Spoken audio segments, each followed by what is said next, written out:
Hi everyone, good morning, good afternoon, good night.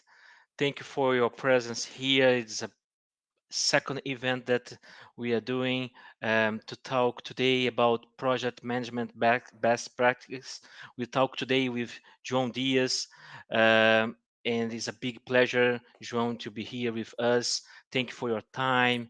And if you can maybe initially talk a bit about yourself, it would be great. And then I will introduce myself, and then we can start to discuss about this important topic. No. Let's do it. Thank you, Helber, for the invite. It's a pleasure to be here with such a name in the industry. It's a great pleasure. Yes, myself, Joao Dias, originally from Portugal. I'm a civil engineer by degree, completing now my second master's in data science.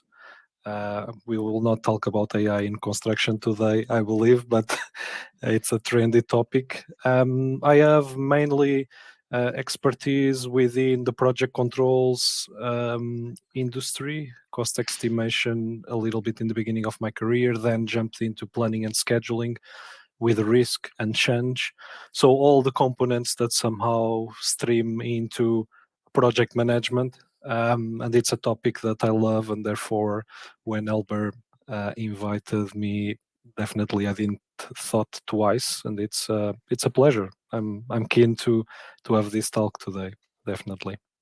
Great, João. Thank you so much. It's a big pleasure your presence here. Let me just talk about me. So, my name is Helber Macedo, and I am the cost manager at Baker Hughes here in UK. I have over 15 years of experience in the nuclear and oil and gas industry, and I have been working this area for a long time in mega projects, so I believe that our experience here will be great today to discuss uh, how we can improve the project management around the world. And also, I would like to tell you, for you that is watching us here, that in the middle of the presentation, I will give some instructions for the giveaway of the book. You know that I wrote a book and was published and start to sell last Friday. And I will, in the middle of our conversation, I will give the instructions how you can participate for the giveaway of the book. And in the end of our live, we will do this thing, and then we'll share the winner with you that watching here. So thank you for your presence. Thank you for your time here today. And I think that maybe, João, I don't know, I think that we can start our conversation, talk about the scope definition, because in my view, this is one of the key areas when I talk about project management, and in any stage in the initial planning phase or in the execution phase, it's clear for everyone that the scope definition is an important topic and sometimes an issue as well. What is your view? What is your think about it? No, definitely. I mean, I agree with you. The scope of definition is definitely the starting point for any project. What I have seen so far is somehow, obviously, the scope and objectives of the project are not clear in the beginning, as we know. Um, and especially, usually, there is some definition only around the quantitative part of the project. And even though this quantitative part is not well established, then there is another stream, which is the qualitative part, processes, systems that are somehow not even mentioned in the scope. At least it's very rare that you find the combination of both quantitative and qualitative. So I'd like just to mention that, because usually when you think about scope, you think about the engineering and the design of the what you are trying to deliver as a project, but what surrounds that is also a big part and a big component in my view, which is missing from from the scope definition and the objectives. Because obviously you know that you might want to deliver a railway station, but all the process that you need to take through this journey might must be defined and must be at least draft. And obviously, the definition can grow as your level of design detail grows. But what about the rest? What about again the qualitative component? How do you want to deliver that? Do you want to? How do you want to maintain that moving forward? Which systems are you using? Right. Um, so yeah, it's a huge topic, I believe. Um, and obviously, as we know, there are certain associations and organizations that might help you with how to build the scope definitions. Sometimes part of project management plan, part of the PEP, project execution plan. But I think the broader view is still missing. So we are not even talking just about one specific topic on the scope of the design, scope of the works, but also everything else around it. So definitely, it's a big problem in my view. I face that constantly in infrastructure, mainly in infrastructure projects where I act and work. But it's yeah, it's the bread and butter, I would say. Yeah, no, Yeah, I totally agree. I would like to add, I think that one important thing when I talk about the scope definition is to have a clear process, how the company will define the scope for that project. So they can have a clear procedure of what will be the technique, who will be engaged with it, how will be the communication. And also they need to see correct. um, what is we can try to standardize this scope, what we can also use from lessons learned from previous projects. So we need to have a system that you can check everything that happened in the past, not to avoid to repeat the same errors no, again. And it's something that sometimes this occurs. So we need to have a place that you can go for similar projects and you check what happened and you can incorporate to avoid it have this problem again in your project. The second thing, you need to have a standardization. No, you need to try to have a work breakdown structure, for example, very clear that you what you be, how you will build it. You have to have some document to explain how to read as well, what will be included in your WBS. So I think that all these things can help to improve and to mitigate, in my view, one of the big problems about the scope definition. Another thing that I would like to ask you, in your view, João, is uh, um, about the timeline, because you know that um, this is one of the key issues when you talk about project, and you have the planning phase before the tender, before the execution, and you have also different situations during the execution phase. But time sometimes is one of the key points, how we can define the time for each phase of the planning phase and also in the execution, because sometimes the one of the key problems that I can see in my career is all the times we're running out of the time. We need to be very fast the activities, and because of this reason, we are missing and we are making errors as well. We are missing some step.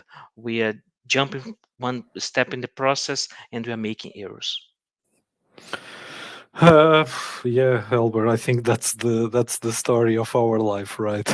It's pretty much in every business, every company, every situation that it what is happening.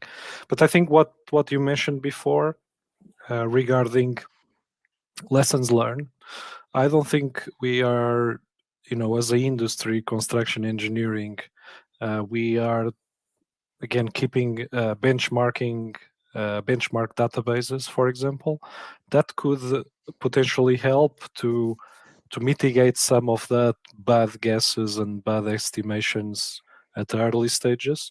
If you go through the lessons learned and you actually start again organizing your data through WBS, CBS, OBS, and you start to structure your databases, maybe in the next tender, in the next project, as early as possible, you just can consult your database and try to understand. Obviously, there are nowadays systems that might help you with that.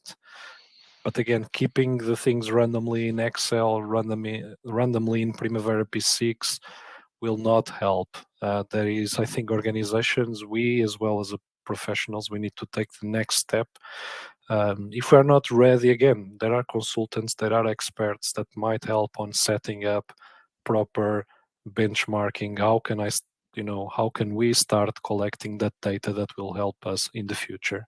So that's a big part that is missing in my view, especially preliminary stages, planning stages, and then when you enter execution, yeah, I think it's a little bit more complex, even though you still need to rely on productivity rates, perhaps looking into previous projects, but then again, it's the real deal. You are executing at the same time that you are assessing and comparing your schedule performance. So again, if you are comparing and if you are not able to actually monitor and assess your performance as you go live, it's also another component that might have on top of the wrong sequences, the wrong estimations. It's another layer that does not really help you to mitigate as you go. Because again, for example, just to give you my perspective, I have, I have no problems with wrong time schedules or wrong estimations or wrong uh, sequences.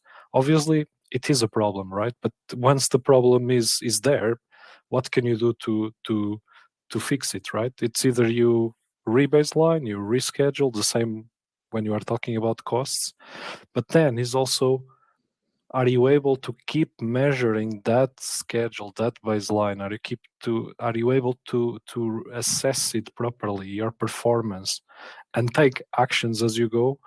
Usually the answer is also no, because you keep going through the flow of changing sequences all the time, and you think that you are comparing an apple with an apple, but you are comparing an apple with a banana, and at some point, you just go with the flow. Um, but yeah, I think in this special regard, there is no right or wrong. I truly believe lessons learned, benchmark, databases that you can use to help you, it's probably the way to go in my view. Also, obviously, surrounding you with experienced people, perhaps specialists. Sometimes one day of consultation with an expert on a specific topic might save you hundreds, million of hours and cost, trying to solve an issue afterwards. So sometimes investing in resources, in expertise upfront, project setup, for example, um, again, might help you to definitely save something in the future. Yeah, okay, I agree. I totally agree. And I think that my idea here, João, we will talk initially. We'll talk some things correlated with process, and then we'll talk about something related with people and tools. And maybe to finish this first phase about process, one thing that I believe that is something that we need to improve and should improve about change management process. No, because sometimes I think that in any project we have change. No, it's something that is clear that you have in your project. You have change during the planning. Correct. Of course, when you go to the execution, you have change, and how to manage this change is one of the key points. No, and for example, I think that's, of course, you need to have a process. You need to have a clear communication. Who will be responsible for what? And for example, sometimes it could happen. Some case that I saw in my career, people are not reading the contract, so they don't know exactly what will be a variation order, what they can ask for a variation order or not. So it's important that you understand what you are doing, read all the documentation that is available, and understand how you can raise the variation order. No? So what's your idea about change management process, John? Absolutely agree with everything you just said, Helber. I think it's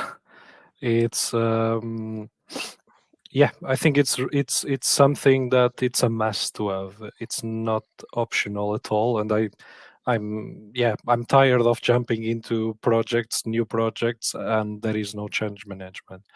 nor internal nor external, right? And sometimes it's again whether, and I agree with you, obviously you need to consult the contract, you need to be aware whether you can claim that or not, whether it's a change order or variation or not. It's important, but at the same time, we are looking into the external, yourself with the client mainly. What about the internal changes? What about your decision of perhaps changing the sequence or bringing a new gang to execute the work faster? That for me is also internal. So it's also change. So yeah, I think there is a huge scope missing on processes and procedures. This one related to change for sure, and especially when you try to represent change in the time schedule in your works program, the relationship between your change order number and the scope that you, or the fragment that you have included in the time schedule, it's either missing or it's too late, because that's another problem, right? You are treating change, and sorry, Albert, if I'm going to on No worries. too many details, but I think that's another problem, because yeah, you have a great change log, but you are too late. You are adding the fragments 3, 4, 5 months after the event happened. So the team, the client, all stakeholders look at your time schedule, your works program, and I don't trust it, right? It does not represent the reality of your project any longer. So it's a vicious cycle that you don't track change, cost and time, you don't represent it. You're obviously, if you are on the cost side, your cost reports are somehow fictional at some point. Obviously, you have the facility of adding a cell and say, change orders under estimation or not agreed yet. At least you put it there. But on the time schedule, as you know, things just go wild. No one Yeah, represents the change properly, and suddenly, after 3, 4 months, you bring the change in, and you missed already the boat. Construction team does not believe in the schedule any longer. Stakeholders as well. So you enter that cycle. yeah, Yeah. yeah. No, I totally agree. And I think that now, João, we can maybe talk about more about people. Know how we can um, talk about how we can improve the project management when talk about people. And one of the things that I think that everyone agrees about training, and how we can provide training for the team that is working the project to understand what's the responsibilities, what's the skills that they need to have. And I think that one of the answers that I will tell here uh, is a good idea to stay close of the some institutions like AACE that you know as well. That because then these institutions can provide training, can provide events that you can go and see what has happened in another industries in another countries, and you can learn as well. So this is, I think, that one the topic that I like to listen from you when talk about people that's working the project, how we can um, provide better training, how we can provide better information to them to improve their skills. No, definitely. I think on the training and development side of things, I have a specific and personal opinion. At least I'm the type of professional that I don't wait on my employer to get the training. If I feel that I want to pursue a specific training set, a specific development, I go for it on my own, whether the employer supports or not. Obviously, one of the things that you mentioned, getting closer to an association, I truly believe that's definitely a path. That has been also one of my paths. That's the reason why I'm sitting here nowadays as well as a regional director for AACE in Europe and Africa. And I truly also believe that these associations, they end up actually doing the mentoring work on its own, because sometimes you are not aware of specific topics that you can actually explore. Sometimes you are not aware of specific people that you can contact, webinars, workshops, reading materials. And again, these associations are a source of knowledge, starting in people to processes, procedures, and so on. So for me, yeah, it's a big advantage no matter where you or which association you choose to get closer to, PMI, APM, ACOSTI, AAC International, definitely will help to improve. And all of those associations that we mentioned, they are all in the project management field, project controls, and it truly changed my life. To be honest, AAC International had a big impact. And as the days go, I still keep learning every day. Every day is a new thing. Every day I find an article on the virtual library. Every day I read a topic or a post from someone that is part of the technical subcommittees of AAC. So it's something, basically learning every day. So that's an option. I think the other option is also, um, again, I think the industry is missing.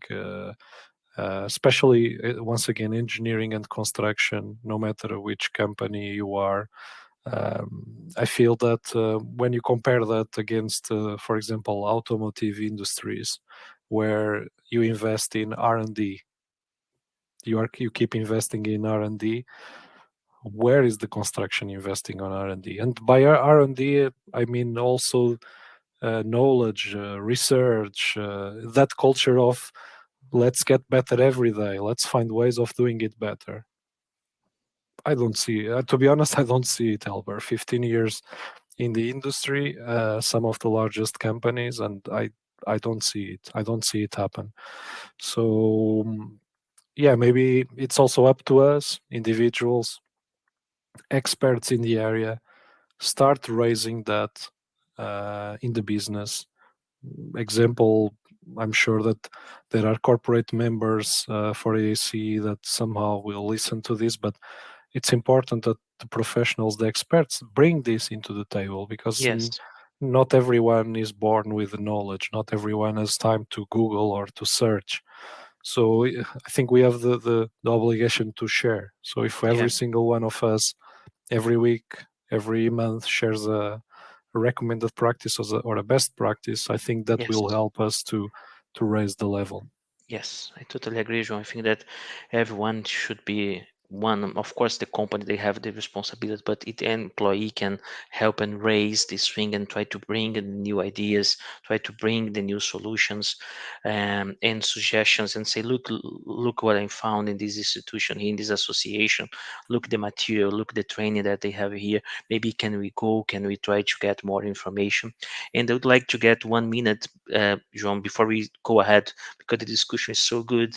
I will now give the instructions um, about the giveaway for that year No that worries. let me just present here. Just 1 minute. Um, yes.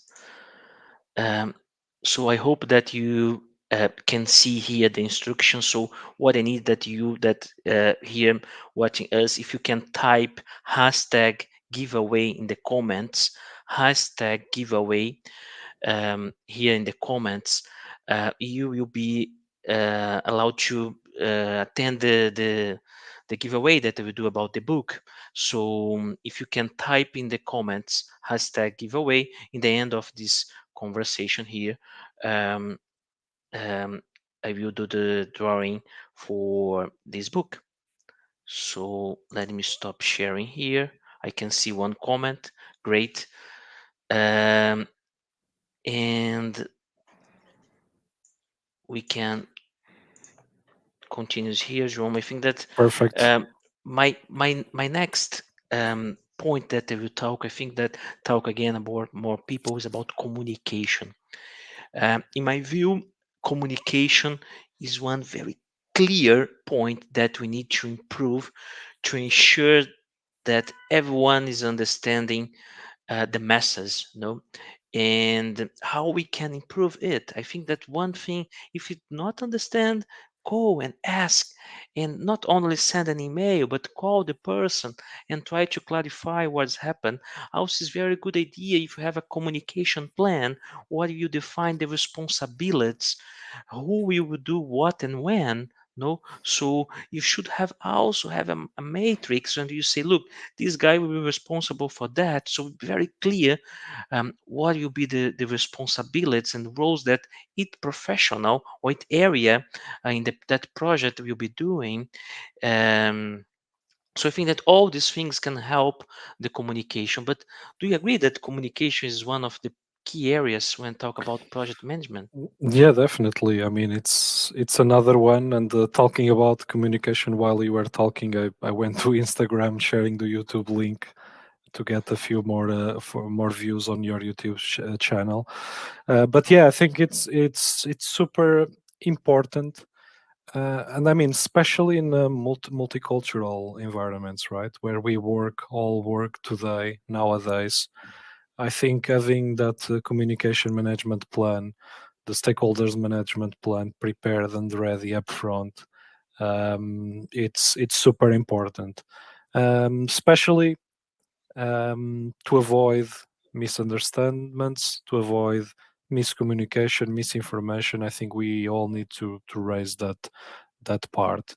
Um, but yeah, I think again, so in some cultures, the communication is natural. You know, is part of the culture. So I think perhaps the things flow naturally and easier, but it's not all the time the same. So we should stop assuming that the things will go right, and adopt the best practices. The same as in any other field of project management, as we have been mentioning, the communication is key.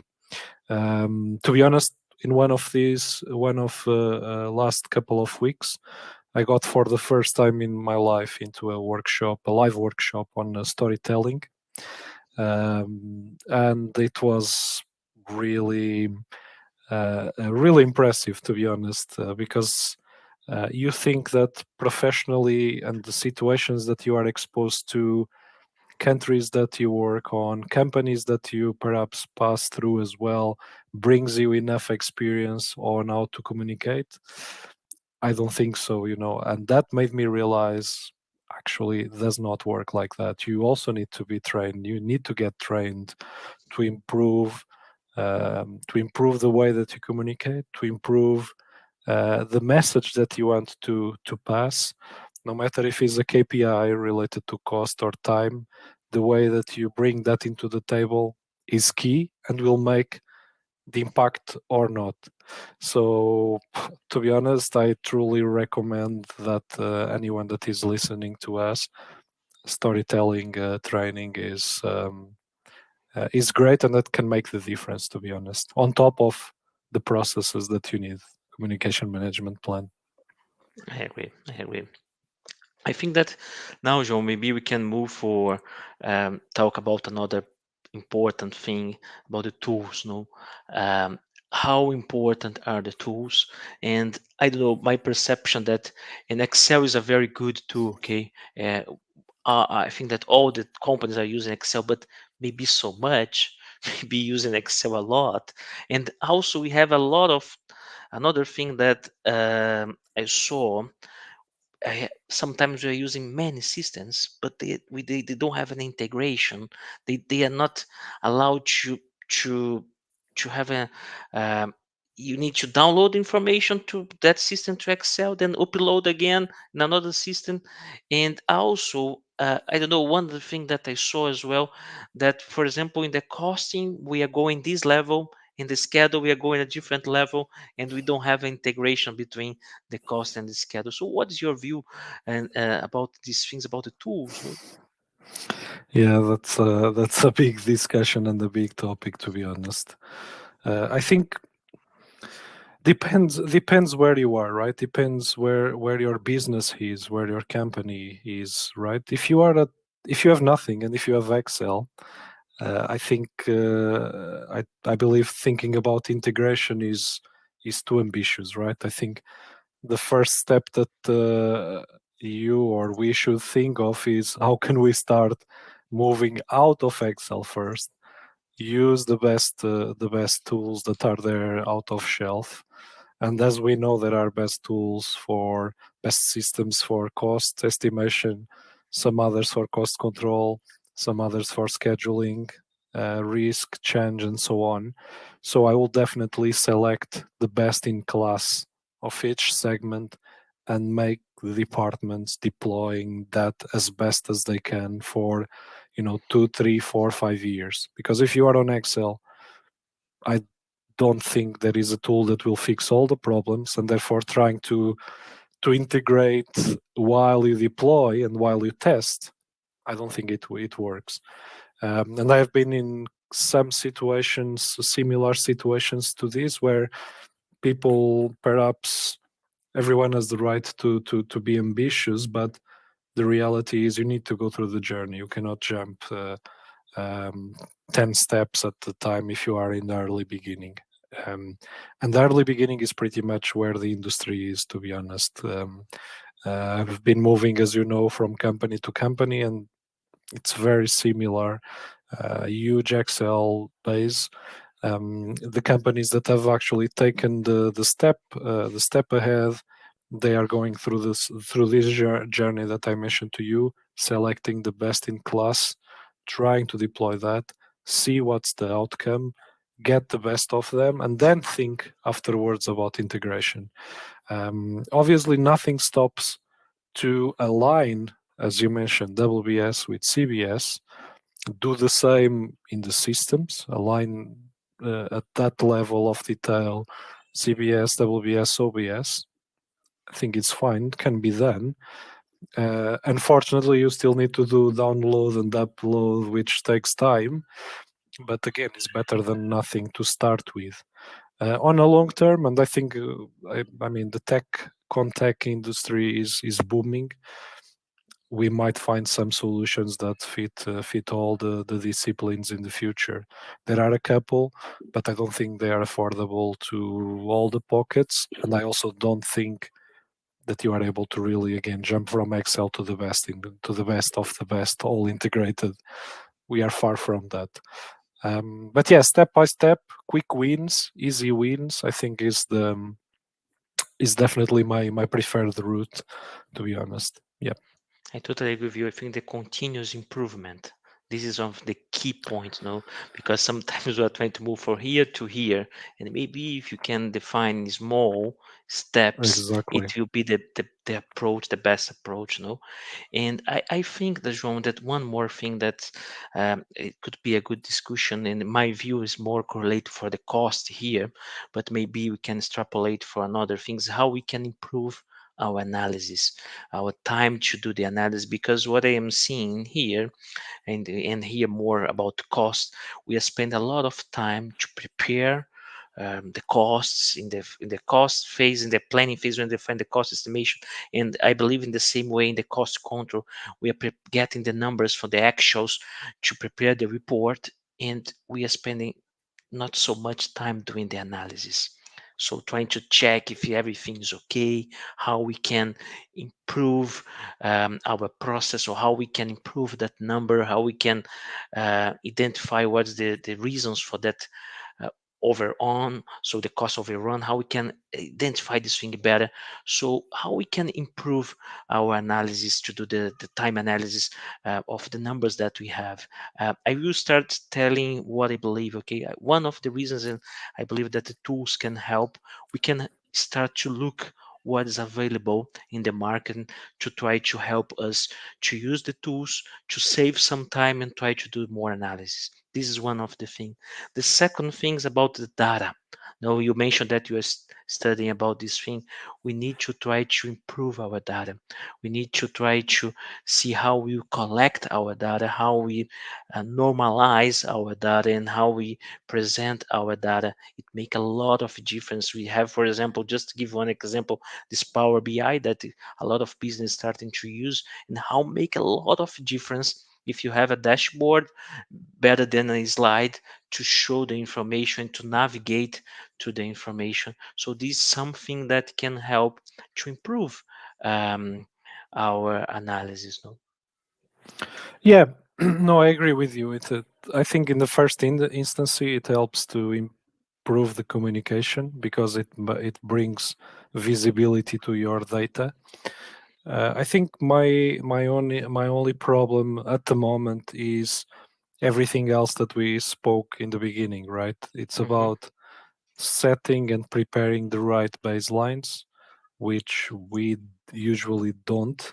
We try to save in the beginning when actually you should invest more time planning the job properly, costing estimating the job properly, and you try to save resources, time, and cost at this stage, and that it's reflected in the way that you execute. So all the numbers, all the time that then you invest to try to find a solution or to try to decide and to evaluate the performance of your project end up being waste because you are reporting out of a complete wrong uh, baseline or re-baseline. You are not able to bring change into the board. So sometimes you are comparing a man hours that includes the change against the baseline that does not include any change. So you actually are saying we are going ahead, we have great performance, but actually that performance is coming from your change fragments.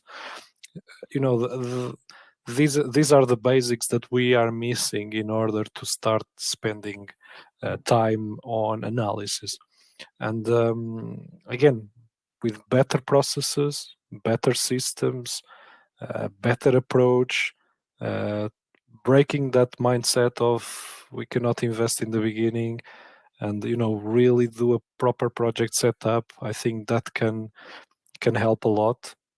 um, and that will help to win time, to gain time, to have that valuable discussions around real data, real performance KPIs. Because at the moment, Helber, uh, perhaps in the UK industry is slightly different if you talk about infrastructure because you use NEC form of contracts, which somehow keeps consistency throughout the monthly updates.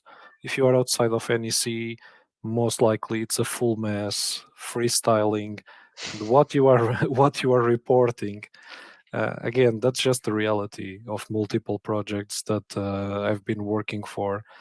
If you are outside of NEC, NEC has a lot of problems, but if you are outside of NEC form of contracts, most likely will be a freestyle. You are not able to evaluate or compare performance. Your KPIs will not make sense. So we need to change that. We need to really to invest time upfront to set the processes right. And again, sometimes um, it's not just about the contractor. It's not just about the EPC company. It's also the client, the owner needs to include that. Needs to include those requirements that will help people to spend time on what it matters. And I think we are far. We are far. We are all wasting our time on a monthly basis, weekly basis, reviewing and reviewing data that does not. It's not comparable with the previous week. But yeah, unfortunately, is where we are, Helber. We all know And that we are. no, We yeah, I totally agree. yeah, And I think, John, then I will use this your comment, this final comment to tell for you that is watching us that one of the things that maybe can help you, can help your company is the book. So you know that exactly. last Friday I started to sell this book. It's a guideline to cost engineer. So here you see the cost estimation techniques that you can use in your project. You see also the techniques to cost control during the execution phase and how to do an economic feasibility study to see if your project is profitable or not. And finally, you have some final discussions here about decommissioning and about carbon footprint estimation as well. So you can find this book in Amazon, in all these places you'll be able to find the book. And also I will now do the giveaway. So if you didn't type, I saw only one comment, so maybe he will be the winner if nobody type now. So if you can type in the comment giveaway giveaway in the comments, um, uh, then I will do the giveaway of the book. But I will just give a few minutes to see if no anybody will type the comment giveaway. If I can see here, if not, I can see only one person, so don't make sense to do the drawing because he will be the winner. Just one more second here to see if there are more comments. No. So okay, so I don't know if my pronunciation probably will be wrong, but Pras Hand, I think you are the winner. So I will send a message to you later, to see if you can. I don't know if you have me in the LinkedIn. If yes, you can send me a message with your email, because then I will give you the instructions how you can download the book and have access to it. And so we are arriving the end of our live, and I would like first thank you, João, so much for your presence here. It was amazing, this conversation. And end of the day in UK, I know that we are working so much, we are hard, and we are tired. So thank you for your presence here. Your No, final thank you. comments, please. No, Any thank you. comments that you'd Thank you. like Yeah. to? No, thank you, Albert. Thank you for the invitation. It's my pleasure. So anytime that you want to have a chat about cost engineering, because time and cost, I like to use the cost engineering not only related to AAC International, but I think it makes sense, the terminology. Feel free to reach out. It's always a pleasure, and it was a pleasure. And yeah, if anyone wants to follow me on LinkedIn as well and drop me a message, I'm there, happy to collaborate and improve the communication as well as we go. Thank you, João. And I would like to tell you that watching us, I will have another lives like this. I will invite another colleagues as well from the industry for different topics that we are discussing. Things like you saw here, how it's helpful for us. So thank you, João. Thank you, everyone. See you next time. Thank you. Bye. See you. Bye bye. Bye bye.